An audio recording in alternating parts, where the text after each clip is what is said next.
पद्मशाली शिक्षण संस्था आणि आई प्रतिष्ठान यांच्या संयुक्त विद्यमानं कृतज्ञता मेळाव्याचं आयोजन बुर्ला महाविद्यालय येथे करण्यात आलं होतं। महिला ही सहनशील असते, या सहनशीलतेचा समाजाने अंत पाहू नये असं प्रतिपादन महाराष्ट्र राज्याचे उच्च आणि तंत्र शिक्षण मंत्री नामदार चंद्रकांतदादा पाटील यांनी केलंय। पद्मशाली शिक्षण संस्था आणि आई प्रतिष्ठान यांच्या संयुक्त विद्यमानं अनुसयाबाई बुर्ला महिला वरिष्ठ महाविद्यालय येथे कृतज्ञता मेळाव्याचं आयोजन करण्यात आलं होतं। कार्यक्रमाच्या अध्यक्षस्थानी सचिव दशरथ गोप होते। चंद्रकांत पाटील म्हणाले, स्त्रियांनी स्वावलंबी जीवन जगता यावं यासाठी मोफत शिक्षण योजना अंमलात आणली। अनाथ मुला-मुलींना मोफत शैक्षणिक सुविधा देण्याचे प्रयत्न शासनातर्फे सुरू आहेत। याचप्रमाणे महिला बचत गटांना कमी व्याजदरात कर्ज पुरवण्यात आले। दशरथ गोप यांनी अध्यक्षीय समारोप करताना महाराष्ट्र शासनानं मुलींविषयी या विशेष योजना राबवल्याबद्दल उच्च आणि तंत्र शिक्षण मंत्री चंद्रकांतदादा पाटील यांनी कृतज्ञता व्यक्त केली आहे।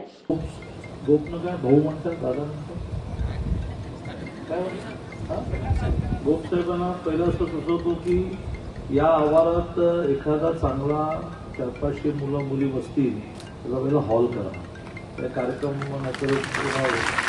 तो करायला आम्ही तुम्हाला मदत करू। जागा आहे का? जागा आहे ना? करू का? ते स्लॅबच्या वरती चला तुम्ही सुरू करा, आम्ही तुम्हाला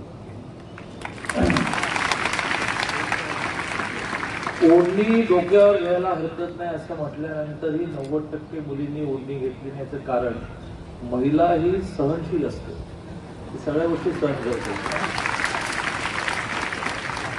फक्त तुम्ही असं म्हणता की समाजाने आमच्या सहनशीलतेचा अंत पाहू नये आणि तो अंत पाहू नये असं आमच्या मुख्यमंत्र्यांना माननीय एकनाथजी शिंदेना म्हटल्यामुळेच त्यांनी मुलींना सर्व प्रकारचे 642 कोर्सेस असे आहेत की ज्यात साधारणतः मुलं मुली शिक्षणाला जातात। त्यांची 50% फी माफ होती।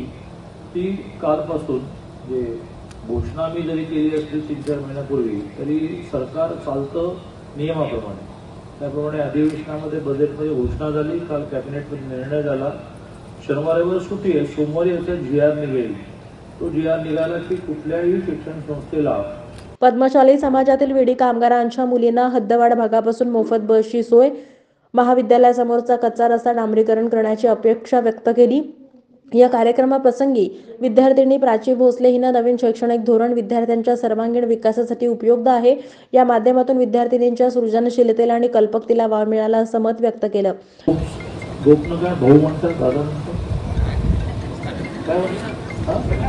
गोपसाहेबांना पहिलं असं सुचवतो की या आवारात एखादा चांगला 400-500 मुलं मुली बसतील त्याचा पहिला हॉल करा, त्या कार्यक्रम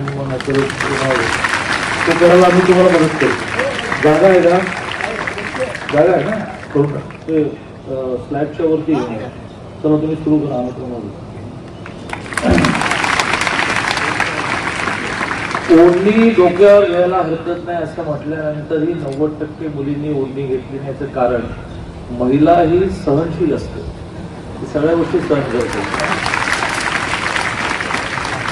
फक्त तुम्ही असं म्हणता की समाजाने आमच्या सहनशीलतेचा अंत पाहू नये आणि तो अंत पाहू नये असं आमच्या मुख्यमंत्र्यांना माननीय एकनाथजी शिंदेना म्हटल्यामुळेच त्यांनी मुलींना सर्व प्रकारचे 642 कोर्सेस असे आहेत की ज्यात साधारणतः मुलं मुली शिक्षणाला जातात। त्यांची 50% फी माफ होती।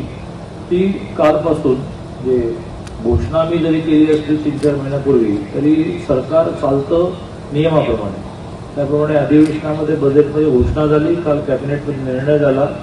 शनिवार रविवार सुट्टी आहे, सोमवारी याचा GR निघेल। तो GR निघाला की कुठल्याही शिक्षण संस्थेला मुलींकडून ॲडमिशनच्या वेळेला फी घेता येणार नाही। त्यांनी सप्टेंबर-ऑक्टोबरला क्लेम करायचा की आमच्या शाळेमध्ये, आमच्या कॉलेजमध्ये इतक्या, आमच्या ITI मध्ये इतक्या मुलींची फी आम्ही घेतली नाही।